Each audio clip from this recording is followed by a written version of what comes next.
మన హక్కులు కాపాడుతందుకు వచ్చిండు. వాళ్ళేమో ఆ పువ్వు గుర్తాయన వచ్చి మీ హక్కులు తీసేస్తామట.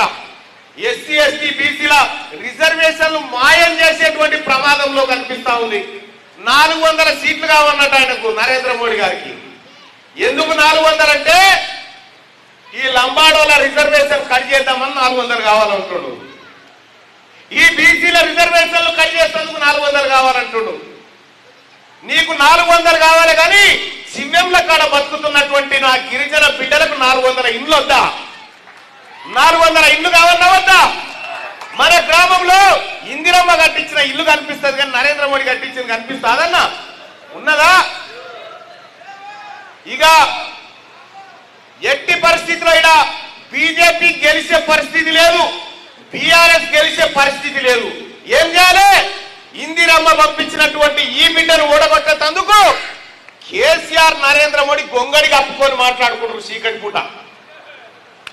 ఈ సైదిరెడ్డి ఇంకొక ఆయన బీఆర్ఎస్ పార్టీ ఆయన వాళ్ళిద్దరట కలిసి మీ భూములు కొట్టుకపోతున్నటువంటి, మీ భూములను ఎక్కబోతున్నటువంటి నరేంద్ర మోడీని గెలిపిస్తారట. ఇక్కడ మీ భూములను కాపాడే బిడ్డను ఓడించడానికి తిరుగుతారట. ఇగో ఇది వాళ్ళు చేస్తున్న కుట్ర. ఒక్కసారి ఆలోచన చేయండి అమ్మా. కాంగ్రెస్ పార్టీ మాట ఇస్తే ఆ మాటకు కట్టుబడి ఉంటది. ఇందిరాగాంధీ ఎట్లా చచ్చిపోయిందమ్మా? ఇందిరాగాంధీ ఎట్లా చచ్చిపోయింది? తూట్లు తూట్లు బుల్లెట్ల వర్షం కురిస్తే శరీరం అంతా జల్లెడైపోయింది. ఆ తల్లి చనిపోయింది, ఈ దేశం కోసం చచ్చిపోయింది ఇందిరాగాంధీ. రాజీవ్ గాంధీ ఎట్లా చచ్చిపోయిండు? రాజీవ్ గాంధీని బాంబులు పెట్టి చంపిరు ఉగ్రవాదులు.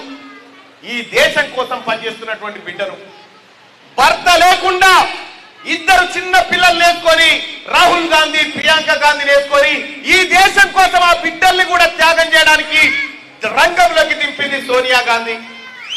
మరి ఆ సోనియా గాంధీ, ఆ త్యాగాల కుటుంబం ముంగట నరేంద్ర మోడీ గారు ఎంతనో మీరు ఒక్కసారి అర్థం చేసుకోరు.